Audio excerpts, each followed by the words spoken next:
بسم اللہ الرحمن الرحیم۔ مسلمان ہر سال اسلامی مہینے ذوالحج کی 8 سے 12 تاریخ کو سعودی عرب کے شہر مکہ مکرمہ کی زیارت کے لیے حاضر ہوتے ہیں اور وہاں کچھ مخصوص عبادات سر انجام دیتے ہیں۔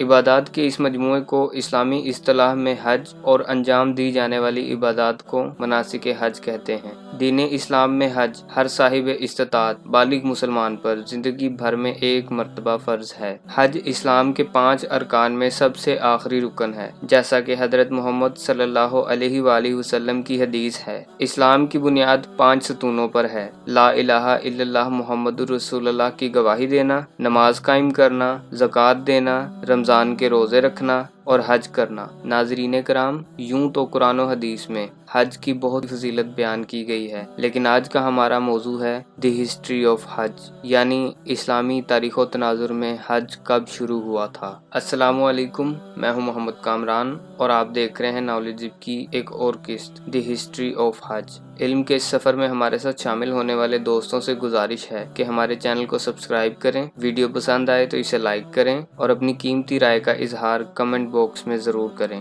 ناظرین کرام، حج کی عبادت اسلام سے پہلے بھی موجود تھی اور مسلمانوں کا اعتقاد ہے کہ حج گزشتہ امتوں پر بھی فرض تھا، جیسے کہ حضرت ابراہیم علیہ السلام کے پیروکاروں کے متعلق قرآن کریم میں ارشاد ہے: اور جبکہ ہم نے ابراہیم علیہ السلام کو کعبہ کے مکان کی جگہ مقرر کر دی، اس شرط پر کہ میرے ساتھ کسی کو شریک نہ کرنا اور میرے گھر کو طواف، قیام، رکوع، سجدہ کرنے والوں کے لیے پاک صاف رکھنا۔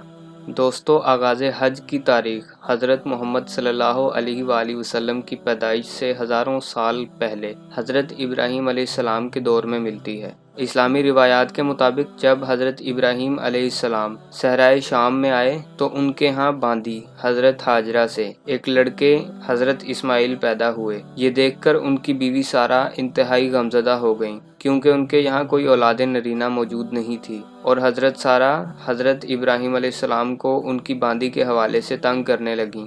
حضرت ابراہیم علیہ السلام نے یہ معاملہ بارگاہ الہی میں پیش کیا۔ وہاں سے حکم ہوا کہ ہاجرہ اور اسماعیل کو دوسرے مقام پر منتقل کر دیں۔ حضرت ابراہیم علیہ السلام نے دریافت کیا: انہیں کس جگہ لے کر جاؤں؟ ارشاد ہوا: مکہ، میرا حرم، جسے میں نے زمین میں سب سے پہلے تخلیق کیا تھا۔ پھر حضرت ابراہیم علیہ السلام حضرت اسماعیل اور حضرت ہاجرہ کے ساتھ مکہ آئے۔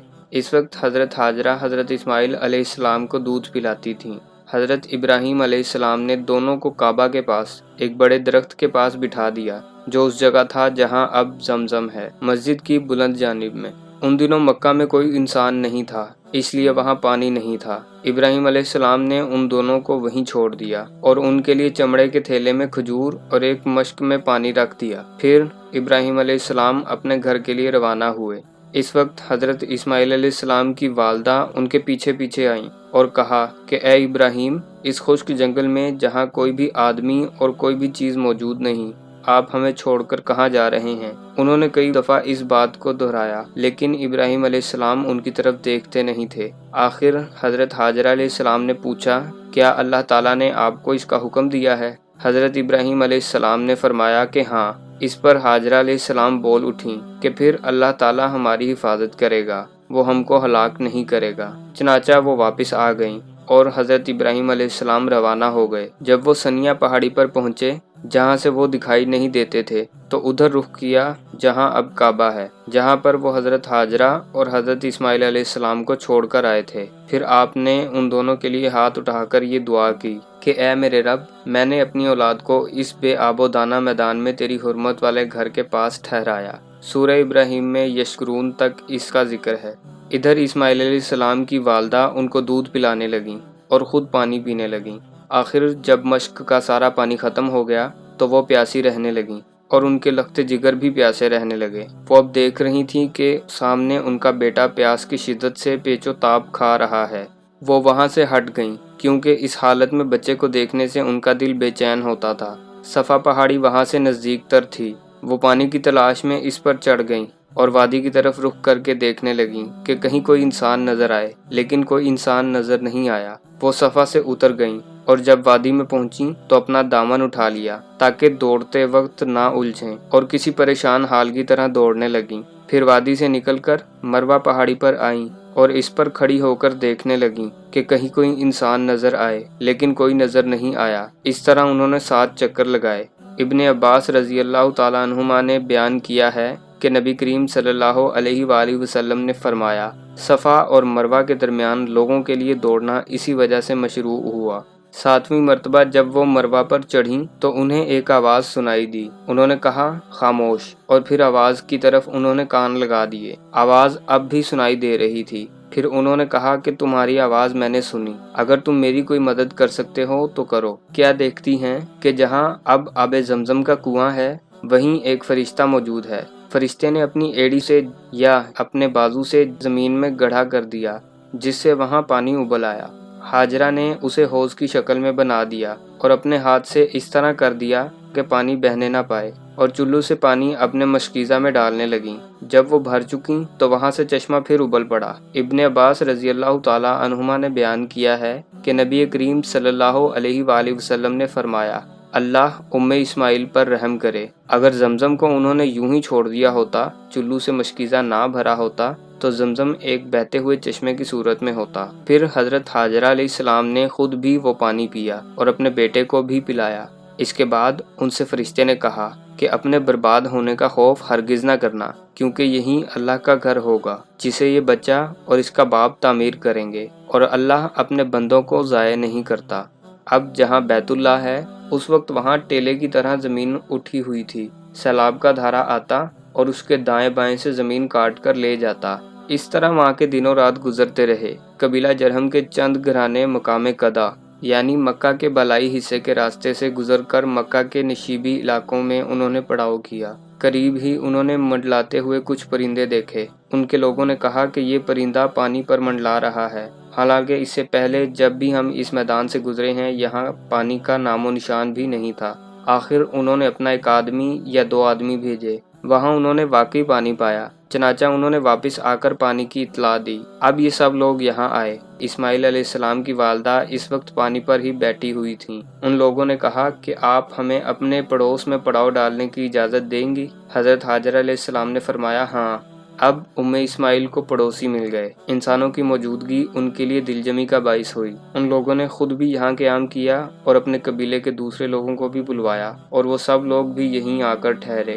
اس طرح یہاں ان کے کئی گھرانے آ کر آباد ہو گئے، اور بچہ یعنی حضرت اسماعیل علیہ السلام جرہم کے بچوں میں جوان ہوا اور ان سے عربی سیکھ لی۔ جوانی میں اسماعیل علیہ السلام ایسے خوبصورت تھے کہ آپ پر سب کی نظریں اٹھتی تھیں، اور سب سے زیادہ آپ بھلے لگتے تھے۔ چنانچہ جرہم والوں نے آپ کی اپنے قبیلے کی ایک لڑکی سے شادی کر دی۔ پھر اسماعیل علیہ السلام کی والدہ یعنی حضرت ہاجرہ علیہ السلام کا انتقال ہو گیا۔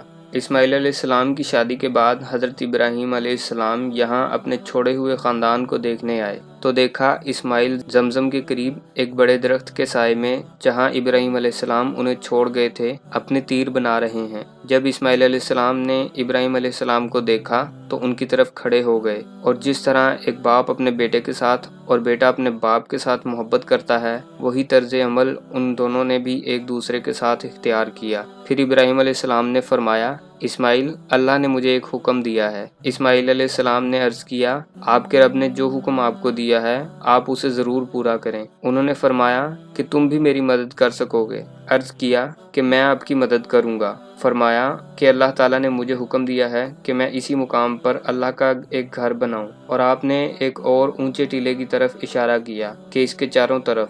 اس وقت ان دونوں نے بیت اللہ کی بنیاد پر عمارت کی تعمیر شروع کی۔ اسماعیل علیہ السلام پتھر اٹھا کر لاتے اور ابراہیم علیہ السلام تعمیر کرتے جاتے۔ جب دیواریں بلند ہو گئیں تو اسماعیل علیہ السلام یہ پتھر لائے اور ابراہیم علیہ السلام کے لیے اسے رکھ دیا۔ اب ابراہیم علیہ السلام اس پتھر پر کھڑے ہو کر تعمیر کرنے لگے۔ اسماعیل علیہ السلام پتھر دیتے جاتے تھے اور یہ دونوں یہ دعا پڑھتے جاتے تھے، ہمارے رب، ہماری یہ خدمت تو قبول کر، بے شک تو بڑا سننے والا اور جاننے والا ہے۔ دونوں تعمیر کرتے رہے اور بیت اللہ کے چاروں طرف گھوم کر یہ دعا پڑھتے رہے۔ اس تعمیر میں کعبہ کے 2 دروازے رکھے گئے، ایک مشرق کی سمت اور دوسرا مغرب کی جانب۔ اس مغربی دروازے کا نام مسجار رکھا۔ کعبہ کی تعمیر سے فراغت پر حضرت ابراہیم علیہ السلام نے حج کیا۔ 8 ذو الحج یوم ترویہ کو جبرائیل علیہ السلام ان کے پاس آئے اور کہا، ابراہیم، پانی یہاں سے بھر لو، چونکہ مینا اور عرفات میں پانی نہیں تھا۔ اس لیے پانی یہیں سے لے جاتے تھے، اور اسی وجہ سے اس دن کا نام یوم الترویہ پڑ گیا۔ جب ابراہیم علیہ السلام کعبہ کی تعمیر سے مکمل فارغ ہو گئے تو دعا کی، اے اللہ اس شہر کو پرامن بنا دے، اور یہاں کے باشندگان میں سے جو اللہ اور یوم آخرت پر ایمان لائیں انہیں پھلوں سے روزی دے۔ چنانچہ ابراہیم علیہ السلام و اسماعیل علیہ السلام اور دیگر انبیاء علیہ السلام کی دعوت پر لبیک کہتے ہوئے اہل ایمان ہر سال کعبہ کا حج کرتے تھے، اور حج کی یہ عبادت اس وقت تک جاری رہی جب تک اہل عرب میں بت پرستی نہیں پھیلی تھی۔ پھر سردار مکہ عمرو بن لہی خزائی کے زمانے میں جب بت پرستی کا رواج ہونے لگا تو مناسک حج میں حذف و اضافہ ہونے لگا، یعنی کمی و زیادتی ہونے لگی، اور حج کی عبادت حقیقی طور پر نہیں رہی۔ بعد ازاں عرب معاشرے میں بت پرستی کے اثرات گہرے ہونے لگے تو وہ لوگ کعبہ کے ارد گرد خود تراشیدہ بتوں اور اپنے معبودوں کے مجسمے نصب کرنے لگے، اور مکہ کے بعض قبائل موسم حج میں تجارت بھی کرنے لگے۔ نیز بلا لحاظ مسلک و مذہب تمام قبائل کو حج بیت اللہ کی پوری اجازت دے دی گئی۔ تاہم بت پرستی پھیل جانے کے بعد بھی بعض افراد دین حنیف اور مسیحیت پر قائم تھے۔ ایسے افراد بھی حج کے لیے آیا کرتے تھے۔ ہجری 631 میں جب حضرت محمد صلی اللہ علیہ وآلہ وسلم نے مکہ فتح کیا تو مسجد حرام میں موجود تمام بتوں اور مجسموں کو ہٹا دیا، اور اس کے بعد تمام مسلمانوں نے حج کے جملہ مناسک ادا کیے۔ اس دن سے حج کی یہ عبادت مستقل جاری ہے۔ اب تک کے لیے اتنا ہی۔ انشاءاللہ تعالی ہم اگلی ویڈیو میں حج کی فضیلت اور اہمیت کو بیان کریں گے۔ تب تک کے لیے اپنا، اپنے دوستوں اور رشتہ داروں کا خیال رکھیے۔ اللہ حافظ ناصر۔